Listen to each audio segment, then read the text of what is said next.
Hello everyone, आज हम लेके आ गए हैं आपके लिए मशीन्स का दूसरा पार्ट, मशीन्स पार्ट टू। ठीक है ना। और इस मशीन्स पार्ट टू में हम बात करेंगे पुली की। आवाज आ रही है ठीक ठाक से?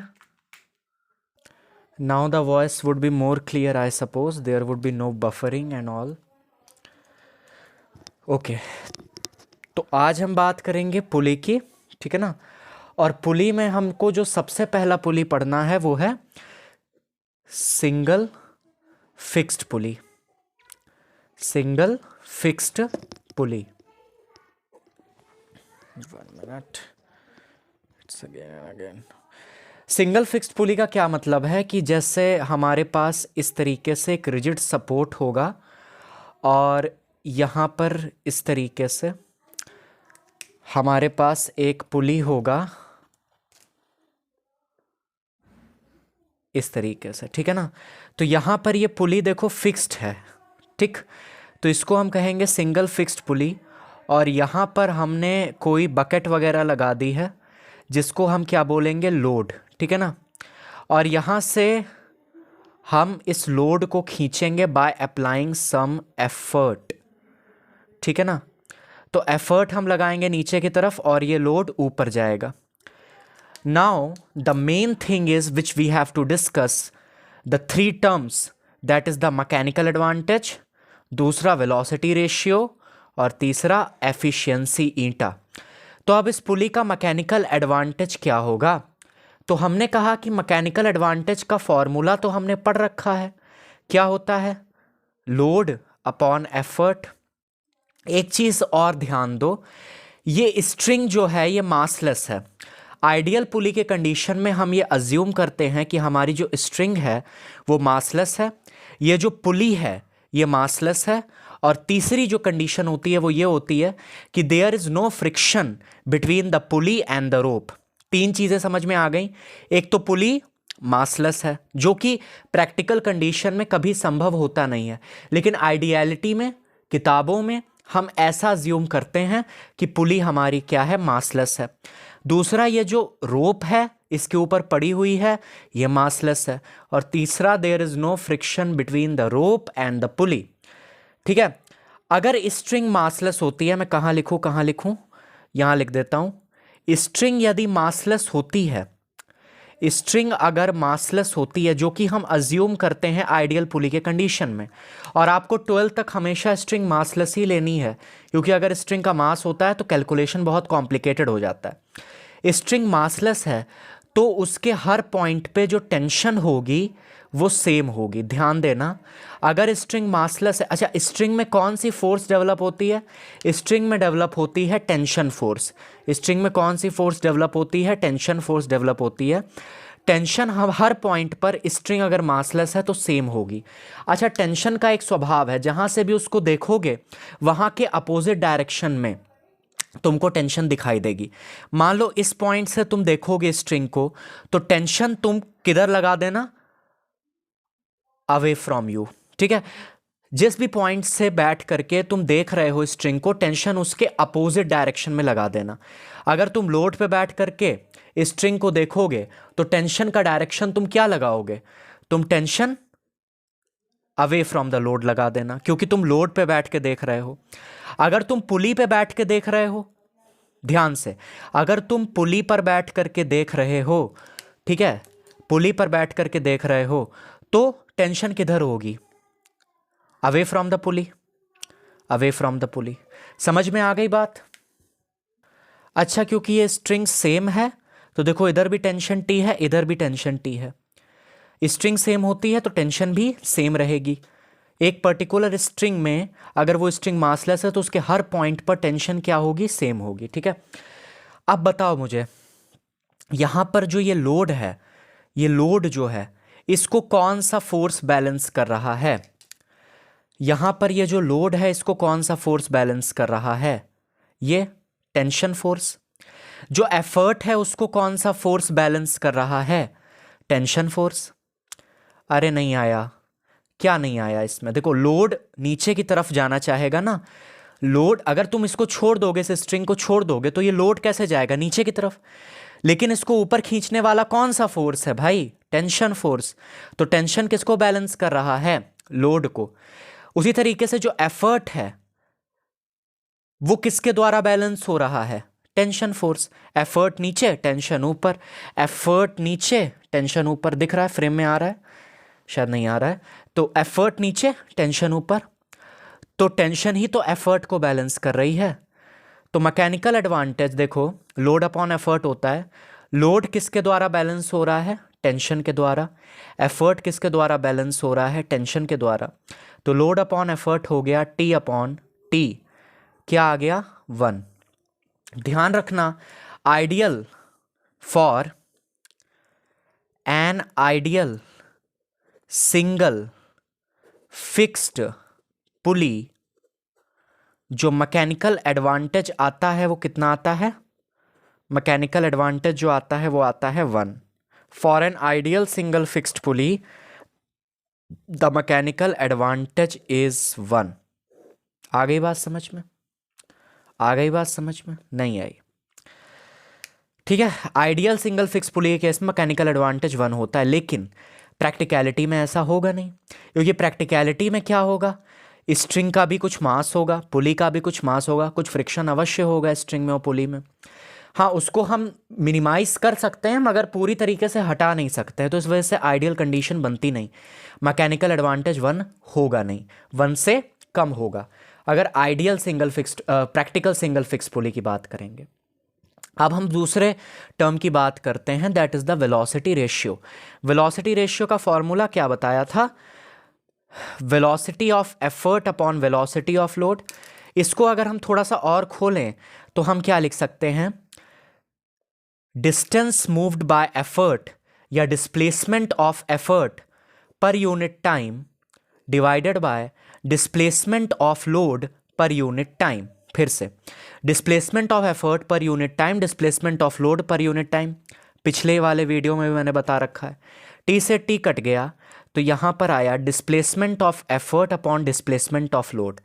ठीक है, तो वेलोसिटी रेशियो का ये भी एक फॉर्मूला बताया था मैंने कि ये भी होता है ना। हालांकि उसको मैंने बॉक्स में नहीं बनाया था, लेकिन ये भी आ गया ना हमारे पास। अब देखो, मान लो कि ये एफर्ट जो है उसको तुमने खींचा x डिस्टेंस नीचे। मान लो इस स्ट्रिंग को तुमने x डिस्टेंस नीचे खींचा, x डिस्टेंस नीचे से स्ट्रिंग को खींचा तो ये कितना ऊपर चली जाएगी? ध्यान से सुनो, इस स्ट्रिंग को तुमने x डिस्टेंस नीचे खींचा तो ये कितना ऊपर चली जाएगी? अरे भाई, ये भी तो x ही ऊपर जाएगी। तो डिस्प्लेसमेंट ऑफ एफर्ट अगर तुमने x किया तो डिस्प्लेसमेंट ऑफ लोड कितना हुआ? x। x से x कट गया और वेलोसिटी रेशियो भी कितना आ गया? 1। कितना आ गया बोलो? 1। तो यहां पर एक चीज जो मैंने पिछले लेक्चर में बताई थी फर्स्ट पार्ट में, अगर आपने नहीं देखा तो प्लीज देख लो। वेलोसिटी रेशियो हमेशा क्या होता है? कांस्टेंट होता है। Velocity ratio is constant for a particular machine. हमेशा वेलोसिटी रेशियो कांस्टेंट होता है, जबकि मैकेनिकल एडवांटेज जो है यहाँ पे 1 है आइडियल कंडीशन के लिए। प्रैक्टिकल कंडीशन के लिए 1 से कम होगा, लेकिन वेलोसिटी रेशियो चाहे आइडियल कंडीशन हो या ना हो, हमारा वेलोसिटी रेशियो इस केस में हमेशा 1 ही आएगा, सिंगल फिक्स्ड पुली के केस में। तो वेलोसिटी रेशियो हमेशा फिक्स्ड होता है। तो अगर एक फॉर्मूला मैंने और बताया था एफिशिएंसी का, efficiency is equal to mechanical advantage upon velocity ratio. अच्छा, अगर यहां से तुमको मैकेनिकल एडवांटेज निकालना हो तो तुम क्या लिखोगे? Mechanical advantage is equal to eta into velocity ratio. Eta मतलब एफिशिएंसी।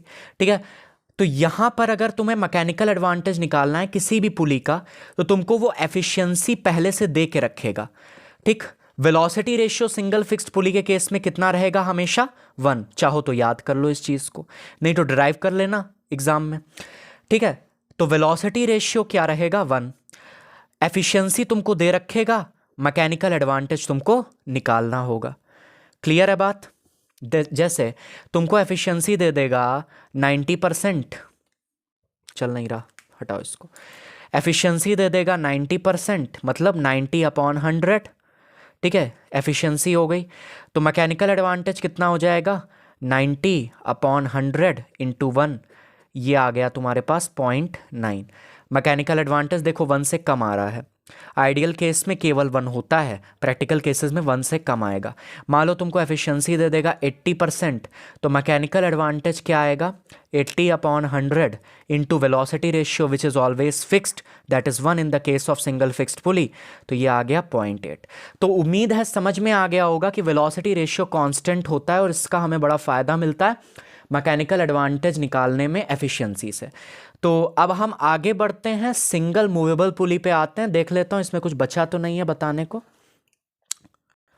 अब हम बात करेंगे दूसरे पुली की, ठीक है, तैयार हो। पुली नंबर 2। अब ये पुली नंबर 2 क्या है, वो था सिंगल फिक्स्ड पुली, ये कौन सा है, सिंगल मूवेबल पुली। क्या है, सिंगल मूवेबल पुली। ठीक है, समझ में आई बात। ये हमारे पास है सिंगल मूवेबल पुली।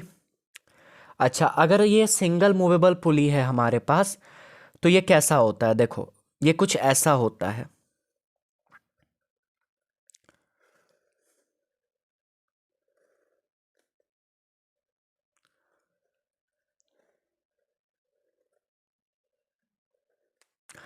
यहां पर हम लगाते हैं एफर्ट, ठीक है ना। देखो ये मूवेबल पुली है, फिक्स नहीं है। मूवेबल का मतलब है ऊपर नीचे जाने के लिए ये फ्री है। मूवेबल का मतलब गोल गोल घूमना नहीं, मूवेबल का मतलब ऊपर नीचे जाना। ठीक है, ऊपर नीचे जा सकती है ये, तो ये मूवेबल पुली है। यहां पर हमारे पास क्या है, लोड है, ठीक है ना। ये हमने लोड लगा के रखा है और ये हमारा एफर्ट है, ठीक। तो अब जरा टेंशन का डायरेक्शन बताओ। मान लो इस पॉइंट पे मैं देख रहा हूं, तो टेंशन किधर होगी। अच्छा छोड़ो, पुली से देखो, पुली से बैठ के देखो, पुली पे बैठो और देखो टेंशन किधर होगी। अच्छा ये स्ट्रिंग देखो सेम है, ये वाली जो स्ट्रिंग है ये सेम है, तो अगर टेंशन इधर टी होगी तो इधर भी टी होगी। डायरेक्शन बता दो बस मुझे, पुली से बैठ के देखो और डायरेक्शन बताओ। Away from the pulley, tension का डायरेक्शन हमेशा अवे, ध्यान रखना टेंशन हमेशा अवे। टेंशन को तुम्हें हमेशा दूर रखना है अपने से, तो टेंशन हमेशा अवे रहती है, जहां से ही बैठ के देखोगे उसके अवे, ठीक है। बस ऐसे समझो। तो यहां पुली पे बैठ के अगर तुम देख रहे हो तो टेंशन क्या है, अवे फ्रॉम द पुली, मतलब इस डायरेक्शन में। इस वाली स्ट्रिंग में भी टेंशन टी ही होगी क्योंकि स्ट्रिंग सेम है, और स्ट्रिंग अगर मासलेस होती है तो उसके हर पॉइंट पे टेंशन सेम होती है, तो यहां पर भी टेंशन टी। आ गई बात समझ में। अवे फ्रॉम द पुली इधर भी, अवे फ्रॉम द पुली इधर भी, क्योंकि आप पुली को रेफरेंस बना करके देख रहे हो स्ट्रिंग को। अब यहां पर ये जो लोड है ये कितने फोर्सेस से बैलेंस हो रहा है, ध्यान से सुनो। ये जो लोड है आपका ये कितने फोर्सेस से बैलेंस हो रहा है। तो हमने कहा कि ये जो लोड है, एक टी इधर एक टी इधर, एक टी इधर एक टी इधर, तो कितने टी हो गए, 2 टी हो गए। बोलो कितने टी हो गए, 2 टी हो गए। तो लोड कितने फोर्सेस से बैलेंस हो रहा है, 2 टी से। Load is equal to 2 T. अच्छा अगर हम एफर्ट की बात करें, अगर हम एफर्ट की बात करें, तो यहां पर ये जो एफर्ट है वो किस फोर्स से बैलेंस हो रहा है, टी से। एफर्ट तो केवल टी से ही बैलेंस हो रहा है भाई। एफर्ट के केस में अगर तुम यहां इस पॉइंट से देखोगे तो टेंशन नीचे की तरफ दिखाई देगी तुमको, तो एफर्ट ऊपर टेंशन नीचे। एफर्ट किससे बैलेंस हो रहा है, टी से, तो एफर्ट तुम्हारा बैलेंस हो रहा है टी टेंशन से। मैकेनिकल एडवांटेज होता है लोड अपॉन एफर्ट, और लोड है तुम्हारे पास 2t, एफर्ट है तुम्हारे पास t, मैकेनिकल एडवांटेज क्या आ गया, 2। Again this is only for ideal case, जब पुली मासलेस हो, स्ट्रिंग मासलेस हो, पुली और स्ट्रिंग के बीच में कोई फ्रिक्शन ना हो। ये 3 कंडीशन होती है आइडियल पुली की। ये आइडियल केस के लिए मैकेनिकल एडवांटेज है। अब दूसरा जो फिक्स्ड रहता है वो होता है वेलोसिटी रेशियो। इसको निकालना हमारे लिए फ़ायदेमंद है। तो वेलोसिटी रेशियो जो होगा वो velocity of effort upon velocity of load, और जैसे पिछले वाले केस में किया था कि displacement of effort per unit time upon displacement of load per unit time, and we finally get displacement of effort upon displacement of load. तो ये हमारे पास फाइनली ये आ जाता है, ठीक है। तो यहां पर ये जो वेलोसिटी रेशियो है क्या होगा, अब ये थोड़ा सा आपको समझना पड़ेगा। यहाँ पर ये जो वेलोसिटी रेशियो का खेल है, डिस्प्लेसमेंट ऑफ एफर्ट और डिस्प्लेसमेंट ऑफ लोड वाला, ये थोड़ा सा आपको समझना पड़ेगा। तो मान लो कि हमने लोड को x डिस्टेंस ऊपर खींचा, मान लो कि हमने लोड को x डिस्टेंस ऊपर खींचा, तो थोड़ा सा इसको या तो रट लेना। मैं तो रिकमेंड यही करूँगा कि आप रट लो इस चीज़ को, क्योंकि ये समझना थोड़ा सा मुश्किल है आपके लिए। अगर इसमें थोड़ा सा डीप में जाना हो तो एक वीडियो का लिंक है NLM में, मैंने क्लास 11th के लिए बनाया था, वहाँ पर पुली सिस्टम है, कॉन्स्टेंट रिलेशन मैंने समझाया है, summation of tension into velocity is equal to 0। ठीक है, ये होता है। तो बहुत आसान चीज़ है, कोई कठिन नहीं है, लेकिन अभी आपके पास क्योंकि टाइम कम है तो मैं कह रहा हूँ रट लो जो बता रहा हूँ। ठीक है, देखो सिंगल मूवेबल पुली का केस है, ध्यान रखना। मैं कुछ बना रहा हूँ यहाँ पर, ठीक है। ये हमारे पास क्या है, ये पुली है, और ये हमारे पास क्या है, लोड है। हमने क्या किया, इसको x डिस्टेंस ऊपर बढ़ा दिया, ऊपर हम ले गए। तो अब हम पुली को कहाँ ले गए, यहाँ पे ले आए। ठीक है, तो अब हमारी जो स्ट्रिंग है वो ऐसे हो जाएगी। नहीं, अगर हम इस पुली को x डिस्टेंस ऊपर खींच देते हैं तो ये हमारे पास लोड है। ठीक है, अगर हम इस पुली को x डिस्टेंस ऊपर खींच देते हैं तो यहां से x रोप फ्री होगी और यहां से x रोप फ्री होगी। ध्यान से सुनो, यहां से x रोप फ्री होगी और यहां से x रोप फ्री होगी। मतलब अगर हम लोड को x डिस्टेंस ऊपर खींचते हैं सिंगल मूवेबल पुली के केस में, तो जो एफर्ट है वो 2x डिस्टेंस से ऊपर चला जाएगा। फिर से, ये तुम्हारा क्या है, एफर्ट है, ये लोड है। लोड को तुमने x डिस्टेंस ऊपर बढ़ाया, यही थोड़ा सा कठिन है समझना। x डिस्टेंस तुमने लोड को ऊपर बढ़ाया, तो यहां से x रोप फ्री हुई और यहां से x रोप फ्री हुई, तो रोप कितना ऊपर चली गई, 2x।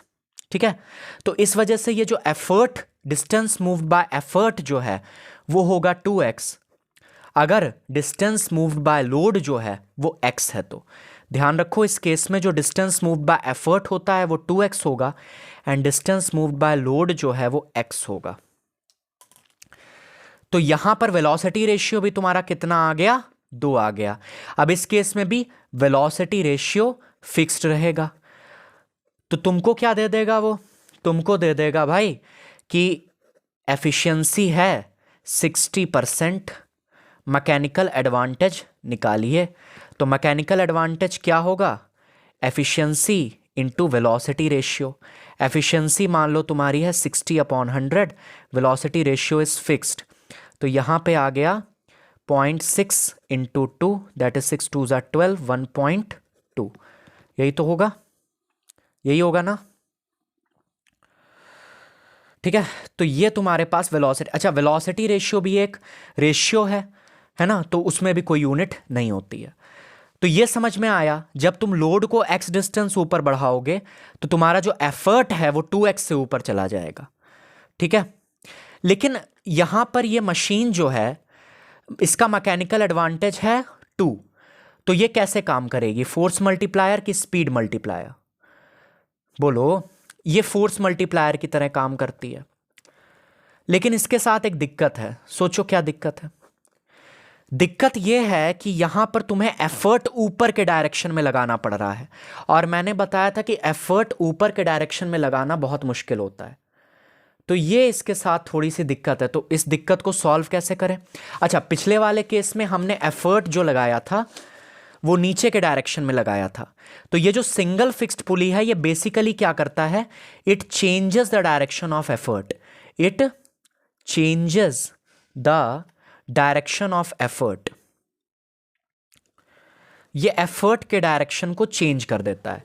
लेकिन अगर उसी जगह पे तुम्हारा ये सिंगल मूवेबल पुली है, ये एफर्ट का डायरेक्शन चेंज नहीं करता, ये केवल और केवल फोर्स मल्टीप्लायर के रूप में काम करता है। तो यहां पे दिक्कत यही है कि एफर्ट हमको ऊपर के डायरेक्शन में लगाना पड़ेगा, जो कि हमारे लिए थोड़ा सा मुश्किल काम है। तो हम क्या करते हैं, इसके लिए एक कॉम्बिनेशन बनाते हैं सिंगल फिक्स्ड पुली और सिंगल मूवेबल पुली का। तो यहां पर कुछ इस तरीके से हमारे पास ये फिक्स्ड पुली हो गया, इस तरीके का सिस्टम हमारे लिए बेनिफिशियल होता है। इधर से हम एफर्ट लगाएंगे तो नीचे के डायरेक्शन में लगा रहे हैं, ये फिक्स्ड पुली है और ये मूवेबल पुली है। तो यहाँ पर ये हमारे पास मूवेबल पुली है और यहाँ से हमने लोड को अटैच किया है। एफर्ट का भी डायरेक्शन चेंज हो गया, हम नीचे की तरफ लगा रहे हैं, that is more convenient for us, और लोड भी ऊपर हमारा आराम से पहुँच जाएगा। तो ये मशीन फोर्स मल्टीप्लायर भी हो गई। और दूसरी चीज़ ये कैसी हो गई, दूसरी चीज़ ये कैसी हो गई कि भाई ये हमारा एफर्ट के डायरेक्शन को भी चेंज कर रही है।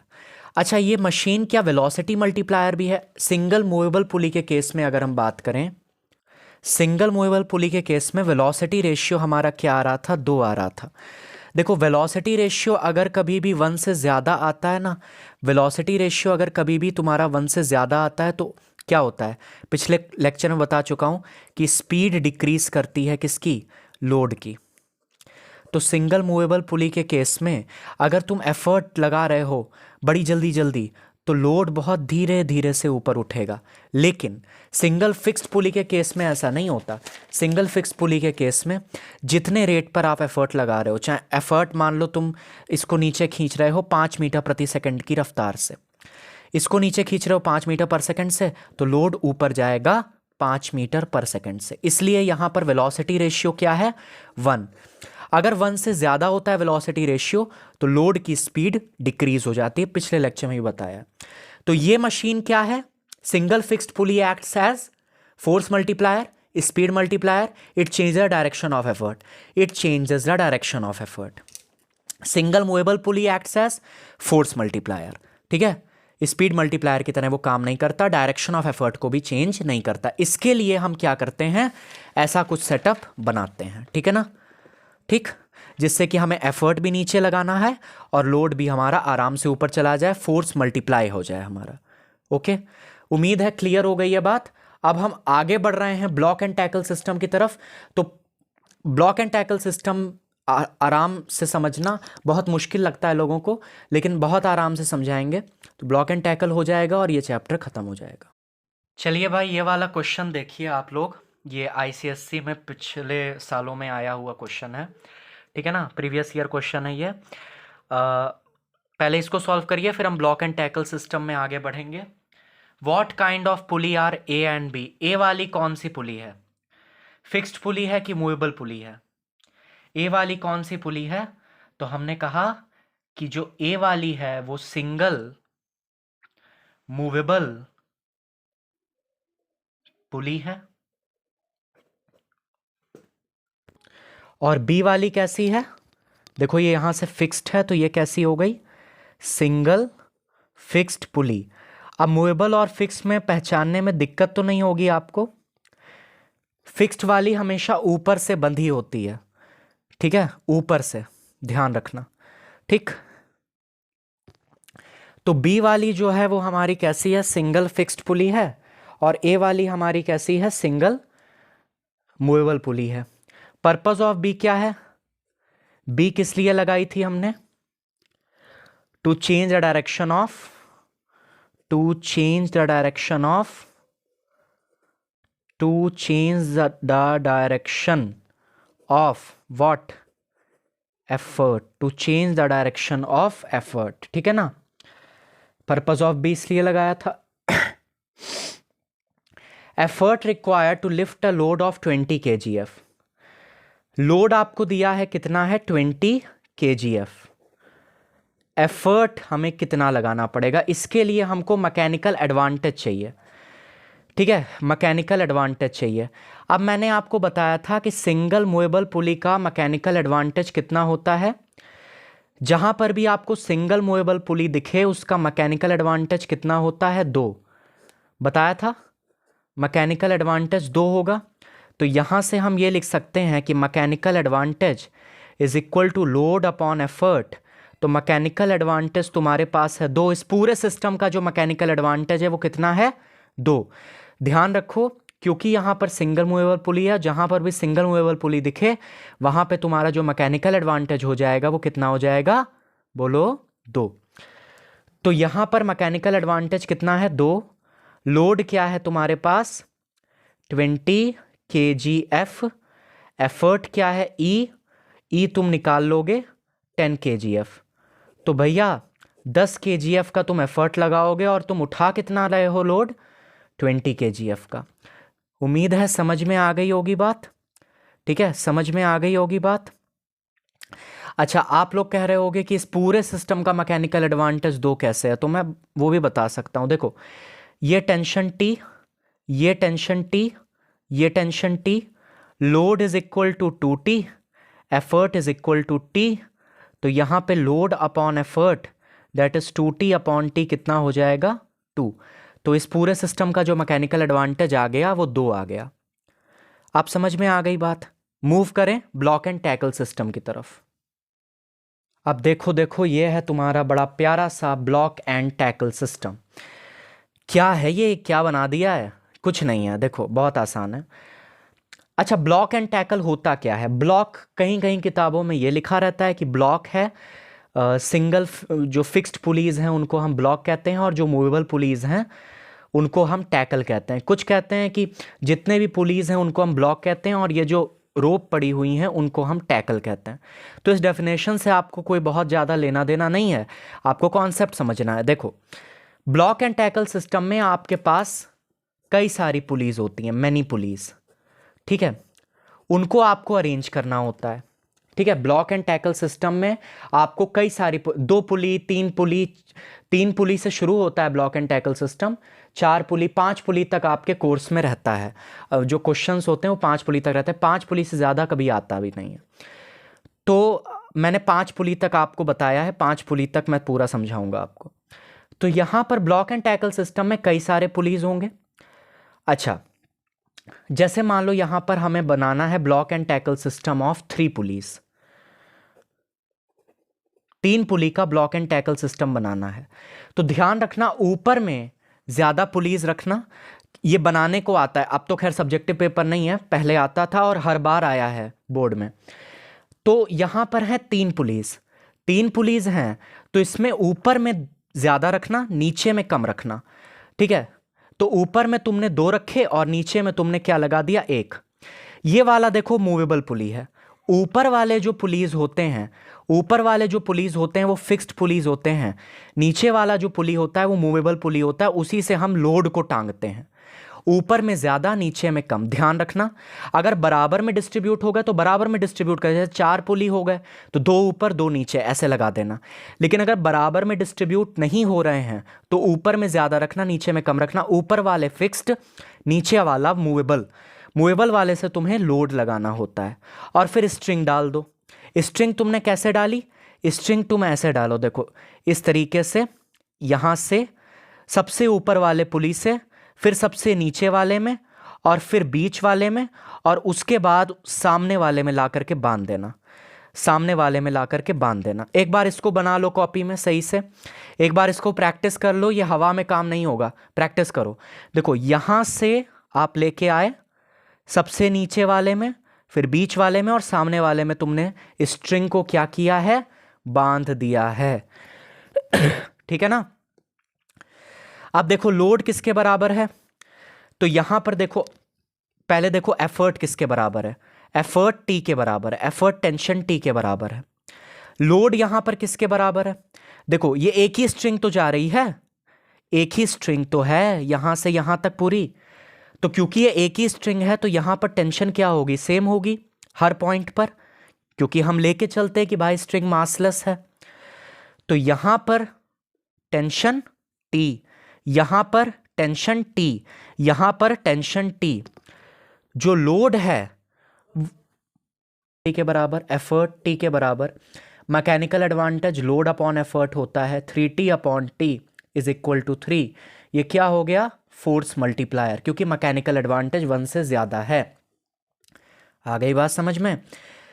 तो यहां पर ये फोर्स मल्टीप्लायर हो गया। अगेन ये जो 3 मैकेनिकल एडवांटेज आया है ये आइडियल केस के लिए आया है। किस केस के लिए आया है, आइडियल केस के लिए। आइडियल केस मतलब पुली मासलेस हो, स्ट्रिंग मासलेस हो, पुली और स्ट्रिंग के बीच में कोई फ्रिक्शन ना हो, तब के लिए है। लेकिन ये आइडियल केस प्रैक्टिकलिटी में तो चलता नहीं है। हम कुछ ऐसी चीज़ निकाल लें जो कि कांस्टेंट रहे और उससे बाद में हम एफिशिएंसी से मैकेनिकल एडवांटेज निकाल लेंगे। तो कौन सी चीज़ है, वेलोसिटी रेशियो। अब ब्लॉक एंड टैकल सिस्टम के लिए मैं वेलोसिटी रेशियो की एक ट्रिक बता रहा हूं। जितने नंबर ऑफ पुलीज आपको दिखें टोटल, वही उसका वेलोसिटी रेशियो हो जाता है। अब आप कहाँ तक देखोगे कि ये कितना ऊपर उठा और एफर्ट हमने कितना, ये सब आपको नहीं देखना है। ब्लॉक एंड टैकल सिस्टम के लिए एक ट्रिक, क्या ट्रिक है? जितने नंबर ऑफ पुलीज उतना ही वेलोसिटी रेशियो। तो velocity ratio is equal to number of pulleys, ठीक है ना। तो यहां पे कितने पुलीज हैं? 1 2 3। तो वेलोसिटी रेशियो तुम्हारे पास कितना आ गया? 3, ठीक है ना। समझ में आ गई बात। अब जैसे आईसीएससी 2013 में क्वेश्चन आया था, draw block and tackle system of pulley with velocity ratio 4। तो यहां से तुम्हें समझना है कि कितने पुलीज होंगे। उसने पुली की संख्या नहीं दी है, यहां से तुम्हें खुद से समझना है कि कितने पुलीज होंगे। अगर वेलोसिटी रेशियो 4 है तो velocity ratio is equal to number of pulleys, तो 4 पुलीज होंगे। 4 पुली का हमें ब्लॉक एंड टैकल सिस्टम बनाना है। Find mechanical advantage if it is an ideal pulley, तो उसमें हमें मैकेनिकल एडवांटेज निकालना है। और केस दे दिया है कि आइडियल पुली है, तो कोई ज़्यादा दिक्कत वाली बात नहीं है, ठीक है। आइडियल पुली ना भी देता, प्रैक्टिकल दे देता तो एफिशिएंसी देता, वेलोसिटी रेशियो से हम जो है मैकेनिकल एडवांटेज निकाल देते, तो उसमें भी कोई दिक्कत नहीं है। तो यहां पर जो 4 पुलीज हैं उसका ब्लॉक एंड टैकल सिस्टम कैसे बनेगा? 2 ऊपर 2 नीचे। खुद से बनाओ, ट्राई करो, खुद से बनाओ, ट्राई करो। देखो यहां मैंने बना दिया है, 4 पुलीज हैं, 1 2 3 4। अब यहां इक्वल डिस्ट्रीब्यूशन हो सकता है पुलिस का, तो यहां मैंने इक्वली डिस्ट्रीब्यूट किए हैं, 2 ऊपर 2 नीचे। अब स्ट्रिंग कैसे डाली? सबसे ऊपर वाले से सबसे नीचे वाले में, फिर बीच वाले में, और उसके बाद फिर इधर वाले में, और सामने ले जा करके बांध दी, ठीक है। सबसे लास्ट वाले में जब तुम स्ट्रिंग को ले जा रहे हो तो उसके सामने वाले पुली में बांधना, हमेशा ये ध्यान रखना। तो एक बार इसको प्रैक्टिस कर लो, स्ट्रिंग डाल दो इस पर, सबसे ऊपर वाले सबसे नीचे वाले में, उसके बाद ऐसे करके सामने वाले में बांध देना। अब यहां पर तुम मुझे बताओ कि लोड किसके बराबर है। सबसे पहले एफर्ट, तो एफर्ट और टेंशन टी के बराबर है, ठीक है। लोड किसके बराबर है? T T T T. Load किसके बराबर हो गया? 4T के। टी टी टी टी, तो किसके बराबर हो गया लोड? 4T के, है ना। तो लोड हमारा किसके बराबर हो गया? 4T के। एफर्ट किसके बराबर हो गया? टी के। Mechanical advantage load upon effort 4T upon T, यहां पर आ गया 4। लेकिन ये केस कब है? ये केस तब है जब पुली तुम्हारा आइडियल है। अच्छा, वेलोसिटी रेशियो इस पुली का क्या हो जाएगा? 4, क्योंकि 4 पुलीज हैं। मैकेनिकल एडवांटेज 4 है, क्यों 4 है? क्योंकि लोड अपॉन एफर्ट जो है 4T अपॉन टी है, ये 4 है। ये 4 तभी है जब ये आइडियल कंडीशन है, एफिशिएंसी इस पुली की 100% है, तब आइडियल कंडीशन में ये मैकेनिकल एडवांटेज 4 है, नहीं तो 4 से कम होगा। समझ में आ रही है बात? और मान लो कि कभी तुमको एफिशिएंसी दे दे इस तरीके से 80% इस पुली के लिए, तुम्हें एफिशिएंसी दे दी 80% और तुमसे कहा कि भाई मैकेनिकल एडवांटेज बताओ for a block and tackle system of 4 pulleys, तो क्या करोगे? अरे वही अपना formula, eta into V are.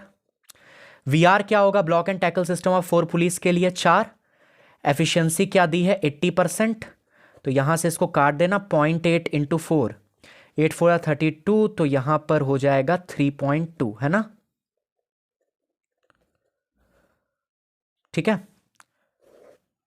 तो यहां पर आ गया मैकेनिकल एडवांटेज 3.2। और मैंने क्या बताया था, जब एफिशिएंसी 100% नहीं होती है तो प्रैक्टिकल केस होता है, आइडियल केस नहीं होता।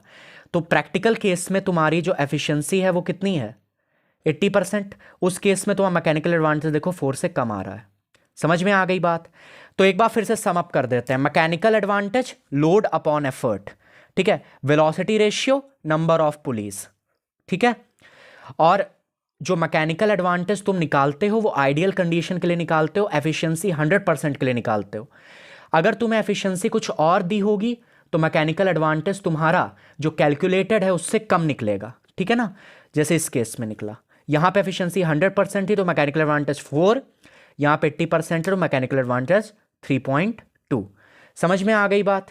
तो यहां पे देखो क्या कह रहा है वो, draw a block and tackle system of pulley with velocity ratio 4। 4 pulleys का ब्लॉक एंड टैकल सिस्टम हमने बना लिया। Find mechanical advantage if it is an ideal pulley. Ideal pulley के केस में तो मैकेनिकल एडवांटेज पूछना ही नहीं है, वेलोसिटी रेशियो इनटू ईटा। ईंटा क्या होगा, 100% आइडियल पुली है क्योंकि, और वेलोसिटी रेशियो 4 दिया ही हुआ है, तो 100/100 ये कट गया, मैकेनिकल एडवांटेज क्या आ गया, 4। ऐसे भी कर सकते हो, नहीं तो बना के पूरा अच्छी तरीके से लोड अपॉन एफर्ट करके भी कर सकते हो, तो इसमें कोई दिक्कत नहीं है। अब हम आखिरी में आते हैं 5 पुली वाले सिस्टम पर। अब देखो ये ब्लॉक एंड टैकल सिस्टम है ऑफ 5 पुलीज, यहां पे हमने 5 पुली लगाए हैं, तो कैसे डिस्ट्रीब्यूशन होगा, 3 ऊपर 2 नीचे। 3 ऊपर, हमेशा ज्यादा कहां रखोगे, ऊपर, कम कहां रखोगे, नीचे। तो 3 पुलीज तुमने ऊपर लगा दी और 2 पुली तुमने नीचे लगा दी। 5 तक ही आते हैं हमेशा, ठीक है, 5 तक ही आएंगे, 5 से ज्यादा नहीं आएंगे। स्ट्रिंग डाली सबसे ऊपर वाले से सबसे नीचे वाले में, फिर यहां पे तीसरे वाले में, फिर यहां पे देखो सबसे ऊपर से सबसे नीचे, फिर यहां पर, और उसके बाद तुम्हारा ये गया है, देखो ये गया है स्ट्रिंग, इस तरीके से गई है, एंड देन हमने इसको सामने वाले में ला करके बांध दिया। सबसे आखिरी में जिस पुली के ऊपर स्ट्रिंग जा रही है उसके सामने वाले पे जा करके स्ट्रिंग को बांध देना। भाई उल्टा थोड़ो बांधोगे, ऐसे थोड़ो बांधोगे, सामने ही तो बांधोगे, ठीक है। अब यहां पर क्या होगा, यहां पर क्या होगा, load upon effort, mechanical advantage होगा। वेलोसिटी रेशियो कितना आएगा, क्योंकि भाई सीधी सी बात है, नंबर ऑफ पुलिस 5 है तो वेलोसिटी रेशियो 5 हो गया। मैकेनिकल एडवांटेज क्या होगा, मैकेनिकल एडवांटेज होगा तुम्हारा लोड अपॉन एफर्ट। लोड तुम्हारा क्या है, 5T। देखो लोड तुम्हारा क्या है, 5T है, क्यों, क्योंकि ये लोड है तुम्हारा, ये यहां पर लगा है, ये तुम्हारा क्या है, लोड है। तो यहां पर ये जो लोड है, यहां पर ये जो लोड है, देखो ये T, ये T, ये T, ये T और ये T, तो कितने हो गए, 5T हो गए। तो लोड किसके बराबर, 5T के बराबर। एफर्ट किसके बराबर, T के बराबर। Mechanical advantage load upon effort 5T upon T, that is 5। Mechanical advantage तुम्हारा कितना आ गया, 5। अब आईसीएससी 2015 का क्वेश्चन देखो, draw block and tackle system with velocity ratio 5, ठीक है, 5 का बना दिया, मतलब वो नंबर ऑफ पुलिस देखो नहीं दे रहा है, बहुत शैतान है, नंबर ऑफ पुलिस नहीं देगा, तुम्हें वेलोसिटी रेशियो दे रहा है। 5 पुलिस का तुमने बना दिया इस तरीके से, 3 ऊपर 2 नीचे। इफ एफिशिएंसी 75%, अब तुमको कहा कि एफिशिएंसी 75% है, तो कितना load, find load that can be lifted with effort of 150 kgf। जब तुम फोर्स लगाओगे 150 kgf का, तो तुम कितना लोड उठा सकते हो, कितना लोड तुम उठा सकते हो जब तुम एफर्ट लगाओगे 150 kgf का। यहां पर एफिशिएंसी 100% नहीं है, 75% है। सबसे पहले मैकेनिकल एडवांटेज निकालेंगे। मैकेनिकल एडवांटेज क्या होता है, ईटा इंटू वेलोसिटी रेशियो। ईटा तुम्हारे पास क्या है, 75%, दैट इज 75/100। वेलोसिटी रेशियो है तुम्हारा 5, 5 2 ज़ा 10 0, 5 4 ज़ा 20, 5 1 ज़ा 5, 7 - 5 1 2, 5 5 ज़ा 25। तो मैकेनिकल एडवांटेज तुम्हारे पास कितना आ गया, 15/4, यही आएगा, हाँ ठीक है। मैकेनिकल एडवांटेज 15/4 आ गया। अच्छा, मैकेनिकल एडवांटेज ही तो होता है लोड अपॉन एफर्ट, तो मैकेनिकल एडवांटेज है 15/4। लोड क्या है हमें नहीं पता, एफर्ट तुमने कितना लगाया 150 kgf का, तो लोड तुम्हारे पास कितना आ जाएगा, 15/4 into 150 is equal to load. तो यहाँ से 2 दूनी 4 और ये हो गया 2 7 ज़ा 14, 2 5 ज़ा 10, तो यहाँ पर कितना आ जाएगा तुम्हारे पास, तो यहाँ पे लोड तुम्हारा कितना आ गया, लोड तुम्हारा आ गया, मैंने सॉल्व किया 562.5 kgf। अब देखो तुम एफर्ट कितना लगा रहे हो 150 kgf, और तुम लोड कितना उठा रहे हो 562.5 kgf। अच्छा, ये मशीन फोर्स मल्टीप्लायर होगी कि स्पीड मल्टीप्लायर होगी, फोर्स मल्टीप्लायर होगी ना, क्योंकि वेलोसिटी रेशियो जब भी 1 से ज़्यादा होता है तो तुम्हारे काम करने की स्पीड कम हो जाती है। मतलब तुम एफर्ट बहुत तेज़ी तेज़ी से लगा रहे हो, इसको बहुत जल्दी जल्दी जल्दी जल्दी नीचे खींच रहे हो, लेकिन ये जब ऊपर उठेगा तो ये बहुत धीरे धीरे धीरे धीरे ऊपर उठेगा। मतलब अगर तुम यहाँ पर एफर्ट लगा रहे हो 5 मीटर पर सेकंड से, मतलब 5 मीटर पर सेकंड से इस रस्सी को नीचे खींच रहे हो, तो ये लोड केवल 1 मीटर पर सेकंड से ऊपर उठेगा। ये मतलब है वेलोसिटी रेशियो 5 का। तो यहाँ पे हमारा ये टॉपिक बड़ा सा मशीन्स खत्म होता है, जो कि कोचिंग इंस्टीट्यूट्स में शायद 15-15 दिन तक चलता है है ना। तो यहाँ पे कोशिश मैंने की है कि 2 लेक्चर्स में जितना कुछ हो सकता है मैंने आपको बता दिया है। एक बार आप अपनी किताब से क्वेश्चंस न्यूमेरिकल्स जो भी हैं वो प्रैक्टिस कर लेना और पढ़ाई करते रहें। कोई भी दिक्कत हो तो पूछ लेना, पढ़ाई करते रहें। All the very best.